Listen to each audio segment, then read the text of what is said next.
SSC উত্তীর্ণরা পাবে 60,000 টাকা। আসসালামু আলাইকুম সুপ্রিয় শিক্ষার্থী বন্ধুরা, কেমন আছো তোমরা সবাই? গতকালকের একটি নোটিশে বলা হয়েছে তো এসএসসি শিক্ষার্থীরা পাবে 60,000 টাকা। এটি ডাচ বাংলা ব্যাংক হতে তোমাদের দেওয়া হবে। তো বন্ধুরা, এটা তোমরা কিভাবে পাবে, আবেদনের ধাপসমূহ আমি বলবো আজকের ভিডিওতে।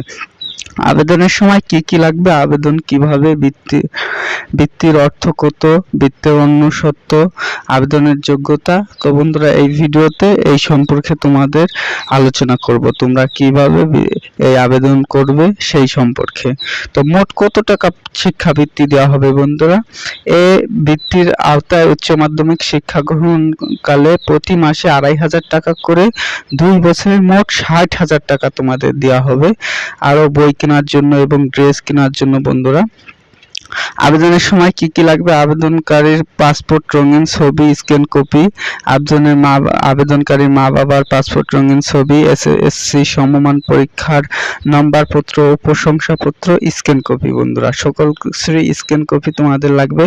আবেদন করা যাবে যেভাবে বন্ধুরা, আবেদন করবা তোমরা ডাচ বাংলা ব্যাংকে, যে সেখানে গিয়ে ডাচ বাংলা ব্যাংকের মাধ্যমে তোমরা আবেদন করতে পারবা। তোমাদের নিজেদের করা লাগবে না, তোমাদের স্থানীয় ডাচ বাংলা ব্যাংকের মাধ্যমে সেটা আবেদন করবে অবশ্যই 9 তারিখের আগে।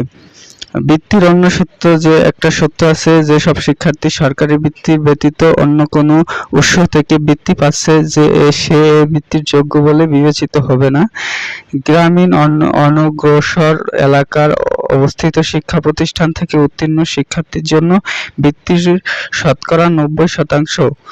বন্ধুরা, আবেদনের যোগ্যতা এটা তো আবেদন কারা করতে পারবে এবং কারা এই বৃত্তিটা পাবে? বন্ধুরা, এক কথায় হায়ার লেভেলের যে স্কুলগুলো আছে সেখান থেকে জিপিএ 5 লাগবে, আর গ্রামীণ যে স্কুলগুলো আছে সেখান থেকে 4.38 লাগবে। তোমরা যারা জিপিএ 5 পেয়েছো অথবা 4.38 পেয়েছো গ্রামীণ স্কুল থেকে, তারা সাবস্ক্রাইব করে সঙ্গে থাকো। পরবর্তী ভিডিওতে স্টেপ বাই স্টেপ তোমাদের বুঝিয়ে দেওয়া হবে। ধন্যবাদ সকলকে।